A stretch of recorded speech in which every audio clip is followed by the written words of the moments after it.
Hello friends, कैसे हैं आप सब। मैं पूनम एक बार फिर से आप सभी का स्वागत करती हूं आपके अपने YouTube channel teach and learn with Poonam में।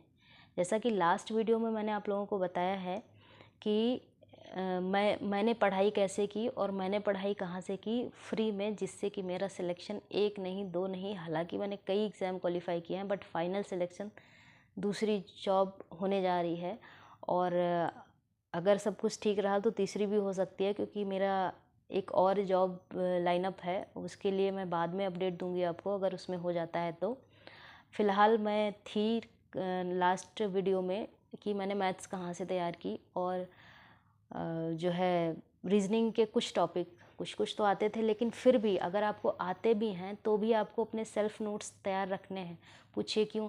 पहले तो मैंने ऐसे ही पढ़ा था, लेकिन नोट्स की ज़रूरत कहाँ पे पड़ती है? अगर आपके पास बुक्स का कंटेंट अवेलेबल नहीं है तो है भी, तो भी शॉर्ट नोट बना लीजिएगा। अगर आपके पास बुक्स हैं तो वेल एंड गुड। और अगर आप अफोर्ड नहीं कर सकते, बुक्स अफोर्ड नहीं कर सकते हैं आप कोई भी कोर्स परचेज करना, सिर्फ आपके साथ पास 1.5 GB या 2 GB डेटा है, उसके लिए मैं ये वीडियो जो मैं अपना एक्सपीरियंस है वो बता रही हूँ। अगर अफोर्ड कर सकते हैं तो आप कोचिंग भी जाइए आप, क्योंकि हर एक बच्चा, हर एक स्टूडेंट अलग अलग माइंडसेट का होता है। मैं नहीं कह रही कि सपोज़ कि मुझे स्क्रीन पे टाइम बिताना अच्छा लगता है, मैं यूट्यूब से पढ़ती हूँ या लैपटॉप से पढ़ती हूँ तो मेरा कंसंट्रेशन अच्छा रहता है। कुछ लोग ऐसे होते हैं जिनका बुक्स में कंसंट्रेशन ज़्यादा अच्छा बनता है। कुछ ऐसे होते हैं जिनको सामने फेस टू फेस टीचर से पढ़ के कंसंट्रेशन अच्छा बनता है। तो आपका जैसा भी हो आप वैसा करिए, बट जिनके पास कोई रिसोर्स नहीं है ये वीडियो उनके लिए है। बाकी आप अगर किसी ऑफलाइन कोचिंग में जा सकते हैं तो आपको अगर वैसे समझ आता है तो आप वैसे पढ़ाई करिए। आप ऑनलाइन पढ़ना चाहते हैं, ऑनलाइन देख के कोई टीचर समझाए और आप बातचीत उससे कर सकें तो आप वो भी कर सकते हैं।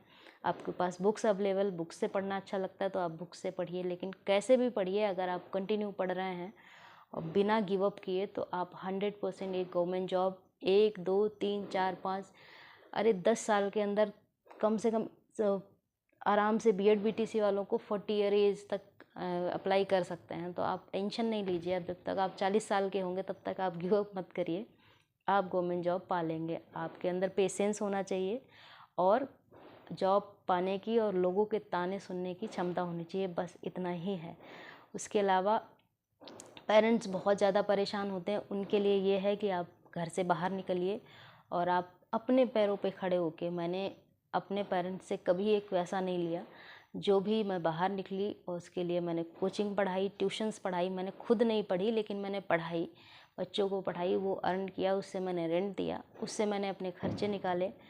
तो पेरेंट्स पे जब बर्डन नहीं होता है तो वो तंग नहीं करते हैं। तो अगर आपके पेरेंट्स आपसे तंग हो चुके हैं और अगर आपके अंदर इच्छा शक्ति बची है कि मैं कर सकता हूँ, मुझे करना है, तो आप घर से निकल जाइए, आप कहीं शिफ्ट हो जाइए, कहीं भी किसी भी शहर में, और वहाँ आप पेरेंट्स पे बर्डन बने बिना आप कोचिंग पढ़ाइए 1 2 घंटे, क्योंकि परमानेंट आप रूम में रहेंगे और तो परेशान हो जाएंगे। मैं कोचिंग भी पढ़ाती थी, मैं खाना भी खुद ही बनाती थी, तो आप भी वो सब कर सकते हैं। जब मैंने किया है, मैं पास कर सकती हूँ तो आप भी कर सकते हैं। तो बात थी जीएस की। मैंने जीएस पढ़ी है। एडुटेरिया एक सर हैं जो बीपीएससी की जीएस के मतलब पढ़ाते हैं, और वो अब शायद आईएएस या पीसीएस भी बन गए, क्योंकि मैंने बहुत पहले नोट्स बनाए थे 2019-20 में। तो उस टाइम तो नहीं थे सर गवर्नमेंट। अब देखिए, ये भी आप कभी जज मत करिएगा कि कोई ऐसा इंसान आपको सलाह दे रहा है जो अभी गवर्नमेंट एम्प्लॉय नहीं बना है, तो आप उसकी बातों को इग्नोर मत करिए। आप अपना कॉमन सेंस यूज़ करिए। जो इंसान आपको सही सलाह दे रहा है, सही राय दे रहा है, आप उसकी बात मानिए, चाहे वो गवर्नमेंट एम्प्लॉय हो चाहे ना हो। क्योंकि जो नहीं होता है, मल्टीपल टाइम जो गिर के उठा होता है ना, उसके पास बहुत ढेर सारा एक्सपीरियंस होता है। तो आप उसका भी, अगर वो अच्छा सलाह दे रहा है तो आप उसको उसकी माननी चाहिए। एडुटेरिया की प्लेलिस्ट है मॉडर्न हिस्ट्री, मेडाइवल, एंशिएंट और एनवायरनमेंट की, और कॉन्स्टिट्यूशन, मतलब पूरा होल पैकेज जीएस का आपको मिल जाएगा एडुटेरिया चैनल की प्लेलिस्ट। आप Edutoria modern history, Edutoria medieval, Edutoria ancient, Edutoria constitution डालेंगे, 35-35, 40-40 वीडियोस हैं उनकी। वो अगर आपने पढ़ ली और आपने नोट्स बना लिए, आपको मैं दिखा भी सकती हूँ अगर मुझे ऊपर मिल गया तो। खैर वो रजिस्टर अभी दिख नहीं रहा है, बट मेहनत करनी पड़ेगी क्योंकि इतना मोटा रजिस्टर है।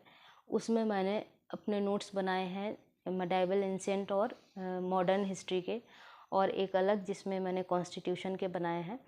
तो आपको मेहनत सिर्फ़ और सिर्फ मेरा वहाँ से क्या कंप्लीट नहीं हो पाता था, कभी कभार जो है ज्योग्राफी के कुछ टॉपिक, अगर आपको लगता है सिलेबस आजकल सभी प्रोवाइड कराते हैं, मतलब जो भी एग्ज़ाम है उसमें सिलेबस प्रोवाइड होता है, तो सिलेबस के अकॉर्डिंग अगर कोई भी टॉपिक छूट गया है, क्योंकि टीचर वो भी हैं, वो मैंने ब्रॉड पढ़ाई की है ताकि सभी एग्ज़ाम में मैं बैठ सकूं, लेकिन फिर भी उसमें कोई टॉपिक अगर छूट गया है तो आप वो टॉपिक को सर्च करेंगे यूट्यूब पे, इतना करते करते आपको समझ आ जाएगी कि कौन सा टीचर कैसा पढ़ा रहा है। आप उस टॉपिक को सर्च करिए, आप आराम से उसको देखिए, उसके नोट्स बनाइए, उसमें कोई दिक्कत नहीं है। तो ये हो गई जीएस। आप पहले सब्जेक्ट पे पकड़ बनाइए, कहने का मतलब है आपके सब्जेक्ट्स अगर स्ट्रांग होंगे तो आप किसी भी एग्ज़ाम को क्वालिफाई कर जाएंगे। बाकी की जो बातें बची हैं उनको मैं अगले वीडियो में शेयर करूँगी। तब तक के लिए बाय, टेक केयर।